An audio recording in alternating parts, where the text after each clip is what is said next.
नमस्कार मित्रांनो. बागेश्वर बाबा स्वतःला बाबा म्हणवणारा हा नागपूरमध्ये आला आणि बोंबलत सुटला. हजारो लाखो लोक समोर बसलेले होते. स्टेजवरती खुद्द देवेंद्र फडणवीस होते, गडकरी होते आणि असं असतानाही हा परराज्यातून आलेला बावळट व्यक्ती छत्रपती शिवाजी महाराजांच्या इतिहासाबद्दल विकृतीकरण करतो आणि हे सगळं महाराष्ट्र सहन करतो. खरं तर तो तिथेच चपलेने बडवायला पाहिजे होता आणि पहिली चप्पल फडणवीसांच्या पायातली असायला पाहिजे होती. परंतु दुर्दैवाने हे नाहीये. कारण देवाभाऊंना फक्त बॅनरवरतीच छत्रपती शिवाजी महाराजांना वंदन करायचं असतं. देवाभाऊंना डिप्लोमॅटिक बोलूनच फक्त छत्रपती शिवाजी महाराजांबद्दलच आपलं प्रेम व्यक्त करायचं असतं. परंतु जिथं वेळ येते तिथे ते दाखवायचं नसतं. आता एकटे फडणवीसच चुकले तर मुळीच नाही. समोर बसलेले एवढे लोक होते. एकेकाने दगड उचलला असता तर या बाबाला पळता भई थोडी झाली असती. परंतु असं झालं नाही. त्याचं कारण आहे मित्रांनो. हे कारण आपल्याला नीट समजून घ्यायचंय. ही जी इंग्रजी लोकांची जी मानसिकता आहे, जे इंग्रज आपल्याकडे सोडून गेलेले आहे, ज्या पद्धतीने इंग्रजांनी आपल्यावरती राज्य केलं, तीच गोष्ट आता पुन्हा एकदा आपल्यासोबत घडवल्या जात आहे.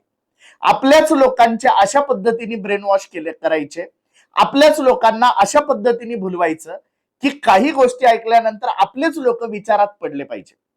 म्हणजे एखादी गोष्ट जर आपल्याला त्रासदायक असेल तर त्या गोष्टीबद्दल इतकं संशयाचं वलय निर्माण करायचं की आपल्याच लोकांनी आपल्याच लोकांना प्रश्न विचारले पाहिजे.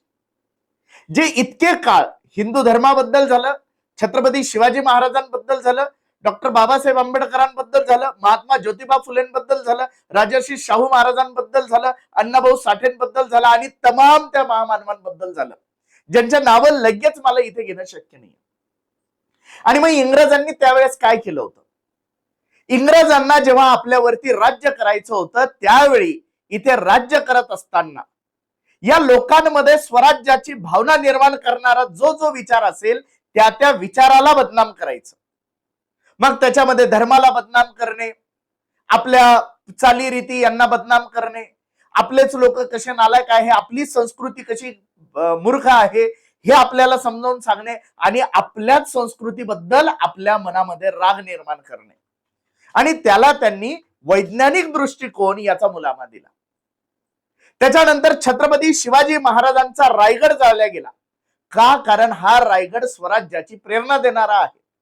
या रायगडावरती माथा टेकवणारा कधीही कुणाचा गुलाम होणार नाही याची जाणीव झाल्यामुळे त्यांनी असं केलं. आणि आजही पुन्हा एकदा हेच घडतंय. छत्रपती शिवाजी महाराजांपासून तमाम महामानव जर आपल्या डोक्यामध्ये जर भिनले, आपल्या रक्तामध्ये जर भिनले तर या नालायक राजकारण्यांची गुलामगिरी आपण कधीही करणार नाही. या लोकांना रस्त्यावरती चालणं मुश्किल होऊन जाईल. कारण हे सगळे पापी आहेत, हे सगळे नालायक आहेत.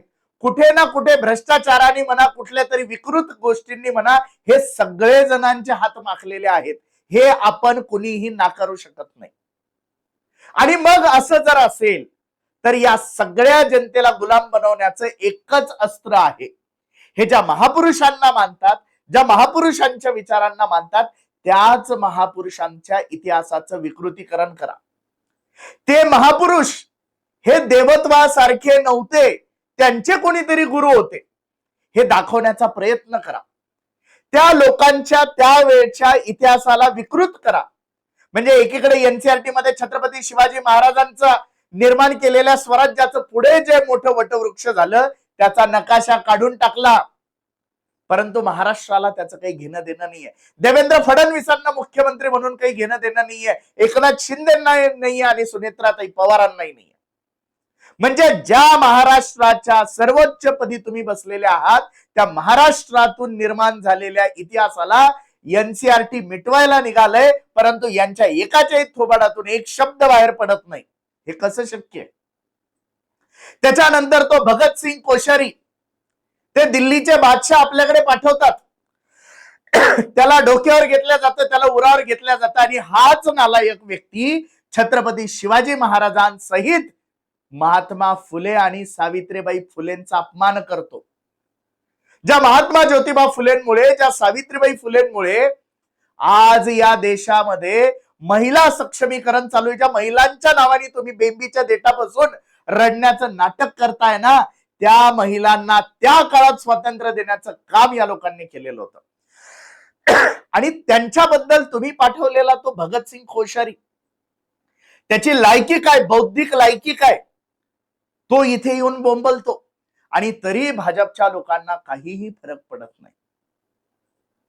त्याच्यानंतर यांचाच एक कोरटकर नावाचा व्यक्ती फोनवरती अत्यंत अश्लील भाषेमध्ये छत्रपती शिवाजी महाराजांबद्दल बोलतो. तो छिंदम जो आज नगरसेवक म्हणून निवडून आलेला आहे, त्याला भाजपचं सरकार प्रोटेक्शन देत होतं. तो छत्रपती शिवाजी महाराजांबद्दल गरळ ओढतो आणि हे सगळं उघड्या डोळ्यांनी बघितलं जातं. यातला एकही जण तुम्हाला जेलमध्ये सडताना दिसत नाही. ना छिंदम जेलमध्ये आहे, ना कोरटकर जेलमध्ये आहे, ना भगतसिंह कोश्यारी जेलमध्ये आहे, ना हा बागेश्वर धामवाला बाबा जेलमध्ये राहणार आहे. म्हणजे एकूणच तुमच्या महामानवाचा इतिहास मिटवण्याचं काम, त्याला विकृत करण्याचं काम इथे चालू आहे. म्हणजे उद्या तुम्ही ज्यांच्या नावाने घोषणा देऊन यांच्या मुंडक्यावर पाय देणार आहात ना, त्याच लोकांना बदनाम करण्याचं काम षडयंत्र यांनी चालू केलेलं आहे. म्हणजे उद्या तुमचे आदर्शच जर आदर्श राहिले नाही तर तुम्ही कुणाच्या नावाने आंदोलन करणार, कुणाच्या नावाने तुम्ही पेटून उठणार, कुणाचे विचार मनामध्ये घेऊन तुम्ही स्वराज्याची प्रेरणा घेणार, ते नावच अस्तित्वात ठेवायचे नाही. म्हणजे येणाऱ्या काळातली सगळी संकट आपण बाजूला करायची. हेच काम सध्या या सगळेच राजकीय पक्ष आहेत त्याच्यामध्ये. आज हे आहेत, उद्या ते असतील. म्हणजे एकूणच सामान्य माणसाला गुलाम बनवण्याचं काम या सगळ्या माध्यमातून चालू आहे. आणि ही जर चाल आपल्याला हाणून पाडायची असेल तर आपल्याला याच्यानंतर आपल्या महामानवाबद्दल एकही शब्द सहन करणं बंद करावं लागेल. जिथे आपल्या महामानवांचा अपमान होईल तिथे यांना चपलेनी तुडवावं लागेलच. मग ते कुणीही असले, मग ते भले राज्याचे राज्यपाल असे ना, की मुख्यमंत्री असे ना, की असा एखादा भोंदू बाबा असे ना, यांना तुडवल्याशिवाय यांची बुद्धी आणि लायकी ठिकाण्यावर येणार नाही. हेच सर्व सत्य आहे. आणि माझी त्या संजय गायकवाडांना सुद्धा या माध्यमातून विनंती आहे, गायकवाड साहेब, तुम्ही एखाद्या त्या स्वयंपाक्याला गरीबाला फार बॉक्सर किंग बनवून मारतात, एखाद्या गरीब प्रकाशकाला तुम्ही धमक्या देतात, आईमाईवरून शिव्या देतात. आमचं चॅलेंज आहे, बागेश्वर बाबाला फोन करून आम्हाला 1 मिनिटामध्ये 36 शिव्या, 9 मिनिटात 36 शिव्या दिल्या होत्या. 9 मिनिटात 36 शिव्या आम्हाला ऐकायला महाराष्ट्राला खरंच आवडेल. आणि यावेळेस मीडिया तुम्हाला बोलणार नाही. आहे का हिम्मत सत्ताधाऱ्यांच्या आमदारांमध्ये हे सगळे गैरप्रकारांबद्दल बोलण्याची? हाही प्रश्न आम्हाला इथं पडतोय. हा व्हिडिओ महाराष्ट्रभर पसरला पाहिजे, कारण आपल्या महापुरुषांची बदनामी करण्याचं हे एक मोठं षडयंत्र चालू आहे. आणि हे तुम्हाला आम्हालाच थांबवावं लागेल, नाहीतर हे लोक उद्या आपले आदर्श सुद्धा आदर्श ठेवणार नाहीत. हा व्हिडिओ जास्तीत जास्त लोकांपर्यंत शेअर करा. अजूनही जर आपण आम्हाला जर फॉलो केलेलं नसेल, सबस्क्राईब केलेलं नसेल, तर लवकरात लवकर आम्हाला फॉलो करा. असेच व्हिडिओ बघण्यासाठी भेटूया नवीन व्हिडिओमध्ये. धन्यवाद.